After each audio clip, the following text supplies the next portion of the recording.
प्रेरित होते हैं अथवा भोग विलास का जीवन जीने के लिए लालायित रहते हैं, मन में लालसा रहती है, अथवा अलौकिक ज्ञान के लिए शास्त्र अध्ययन करने को मानो विवश हो उठते हैं। यानी इन सबके मूल में जो है हमारी वासनाएं, यानी 3 प्रकार की वासनाएं हैं, देह की वासना, लोक की वासना और शास्त्र की वासना। ये ही ऐसना भी कहलाती हैं। 3 प्रकार की भूख, यानी इनकी तृप्ति के लिए देहानुवर्तनम, लोकानुवर्तनम और शास्त्रानुवर्तनम में हम जुट जाते हैं। अब इनसे पार पाने के लिए आवश्यक है कि हम इन वासनाओं का निराकरण करें। इसलिए इन तीनों क्षेत्रों में अनुकरण करने की हमारी सहज वृत्ति ही इसका लाक्षणिक प्रमाण है कि हम में वासनाएं विद्यमान हैं, और इन तीनों प्रकार की वासनाओं का त्याग यदि हम कर सकें तो अन्य कितनी वाही वासनाएं स्वयं अपने आप ही दूर हो जाती हैं, क्योंकि सभी वासनाएं इन्हीं तीनों में से किसी न किसी से जुड़ी हुई हैं। इसलिए इन रोग यानी कीटाणु को दूर करने का लाक्षणिक उपचार भी इसी श्लोक में बताया गया है। लोक वासनया जंतो शास्त्र वासनयापि च देह वासनया ज्ञानम यथा वन्येव जायति।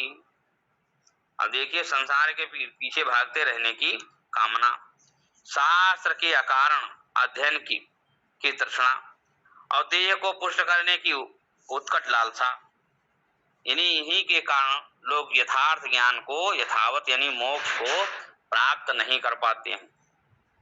यानी जंतु वह, यानी जिसने जन्म लिया, यानी एक जीवित प्राणी अपने नित्य प्रति के जीवन में कितनी ही बार ऐसा होता है कि हम चीजों को उनके सही परिप्रेक्ष्य में नहीं देख पाते, यानी ऐसा हमारे पूर्वग्रह के कारण होता है। इसलिए यह मनुष्य की प्रकृति है कि वह अपने जो है चारों ओर के परिवेश को अपनी पूर्व ग्रसित दृष्टि से देखता है, यानी पूर्वाग्रह के से ग्रस्त होकर के उनका आकलन करता है। यानी हमारी बुद्धि जो है वो संसार की वस्तुओं का आकलन अपनी विद्यमान वासना यानी अपनी मूल प्रकृति के अनुसार करती है।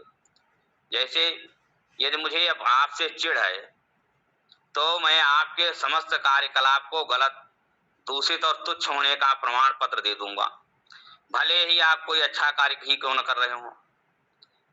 बात यह है कि जब मेरे मन में आपके प्रति शत्रु भाव है तो आपके अच्छे कार्य के प्रति भी मेरी धारणा नहीं बदलेगी, क्योंकि आपका कोई कार्य भले ही निस्वार्थ और समर्पित भाव से किया गया हो, मैं तो अपनी वासना के अनुसार ही उसका अर्थ निकाल दूंगा। यानी इस प्रकार जब हमारा मन तैयार नहीं है, विश्व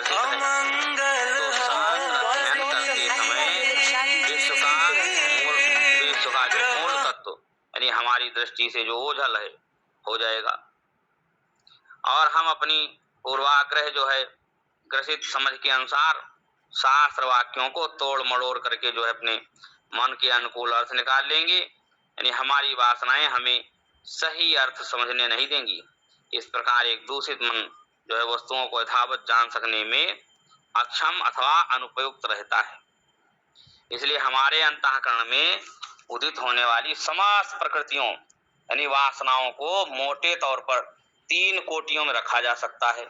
क्या? लोक वासना, देह वासना और शास्त्र वासना। मनुष्य के व्यक्तित्व को बांधने वाली ये 3 सांघातिक श्रृंखलाएं हैं। यानी ये श्रृंखलाएं जो हैं हमें किस प्रकार बांधती हैं? संसार कारागृह मोक्षमिच्छो रयोमयं पाद निबद्ध श्रृंखलम वदन्ति तज्ज्ञा पटुवासनात्रयम् यो अस्माद् विमुक्ता तमुपैति मुक्तिम। यानी ये संसार रूपी कारागृह में से मुक्ति पाने की कामना, जो इस जगत से संसार से मुक्ति पाने की कामना है, रखते हैं लोग, उनको भी बांधने वाली है जो उनके पैरों को जकड़ रखने वाली, यानी यही 3 प्रकार की वासना रूपी जो लौ श्रृंखला है, यानी ऐसा विद्वानों का कहना है कि जो इन तीनों से मुक्त है उसे मोक्ष प्राप्त हो जाता है। लोक वासना, देह वासना और शास्त्र वासना, ये 3 कामनाएं मनुष्य के ऊपर अत्यधिक अत्याचार करती हैं, यानी व्यक्ति को संसार में इस प्रकार जकड़ कर रख देती हैं कि जैसे जेल ले जाया जाता कैदी, यानी लोहे की जंजीरों के द्वारा बांध दिया जाता है। और यह कथन जो है उन मनुष्यों का है जिन्होंने इन मजबूत बेड़ियों को तोड़ा है और संसार रूपी कारागृह से बाहर निकल कर आए हैं। इसलिए मुक्त होने के लिए हमें सर्वप्रथम इन श्रृंखलाओं को, इन जंजीरों को तोड़ना होगा, तभी तो कैदी जेल की चहारदीवारी से बाहर निकल सकेगा। देह, मन और बुद्धि से हमारा जो तादात्म्य भाव है वही तो जेल की चहारदीवारी है और लोहे की सलाखाएं जिन्हें हमने अपने चारों ओर निर्मित कर रखा है, यानी अपने इस निजात्मक कारागृह में, यानी इन 3 वासनाओं अथवा 3 प्रकार के इन घूंघ ने ही हमें जकड़ रखा है। इससे मुक्त केवल वही हो सकता है जो अपरिच्छिन्नताओं और बंधनों की दुनिया से बाहर निकल आवे।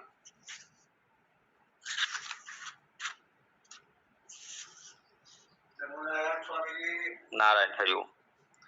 जलादि संपर्क वसात प्रभूत दुर्गंध धूता गरु दिव्य वासना संघर्षणेनैव विभाति सम्यक बधूयमाने सति बाह्य गंधि अंताश्रितानंत दुरंत वासना धूली विलिप्ता परमात्म वासना प्रज्ञाति संघर्षण तो विशुद्धा प्रतीयते चंदन गंधवत स्फुषा, यानी जल के साथ संसर्ग होने के फलस्वरूप जो है अगरु, यानी इसकी दिव्य सुगंधि के ऊपर भी दुर्गंधि का लेप चढ़ जाता है,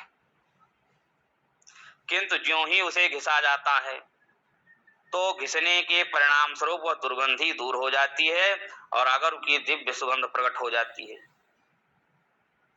इसी प्रकार से परमात्मा वासना, यानी परमात्मा की सुगंध जो है मनोकल्पित अनंत, यानी भीषण वासनाओं की धूल से आवृत हो गई है, किंतु ज्ञान के सतत संघर्षण से शुद्ध होकर के चंदन की सुगंध की भांति, यानी वो स्पष्टतया जो है गोचर होने लगती है।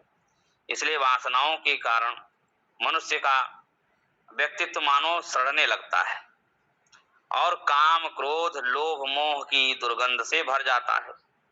इसलिए विषयासक्ति की दुर्गंध ही आज हमारे व्यक्तित्व की पहचान बन गई है और वास्तव में जो हमारा मूल स्वरूप है उसकी सुगंध उसमें से आ ही नहीं रही है। स्थिति यह है कि हम समाज के अन्य सदस्यों की मदद तो करते ही नहीं, अपितु उनको बाधा देने तथा तंग करने के लिए अवश्य तत्पर रहते हैं। इसी बात का संकेत देते हुए आचार्य शंकर एक दृष्टांत दे रहे हैं। चंदन की लकड़ी यदि लंबे समय तक पानी में पड़ी रह जाए तो उस सड़ती हुई लकड़ी के से बड़ी असह्य दुर्गंध निकलने वाली लगती है। यानी सामान्यतः चंदन की सुगंध दिव्य होती है, किंतु पानी के में बहुत समय तक रहने के कारण उसमें दुर्गंध आने लगती है। यदि वही चंदन की लकड़ी पानी से बाहर निकाल ली जाए और फिर उसे पत्थर में घिसा जाए तो उस संघर्षण के परिणाम स्वरूप चंदन की जो मूल सुगंध वो अपने आप बाहर आती जाती है और सबको प्रसन्नता देती है। इसी प्रकार आचार्य कहते हैं कि यद्यपि तुम आत्म तत्व हो पर शरीर के साथ तादात्म्य रखने के कारण इस समय तुम्हारी वासनाओं की दुर्गंध बाहर आ रही है। यानी काम, क्रोध, लोभ इत्यादि हर वक्त अपनी गंध भरते रहते हैं। प्रेम, दया और करुणा के निवास के लिए हृदय में कोई जगह ही नहीं रह गई है।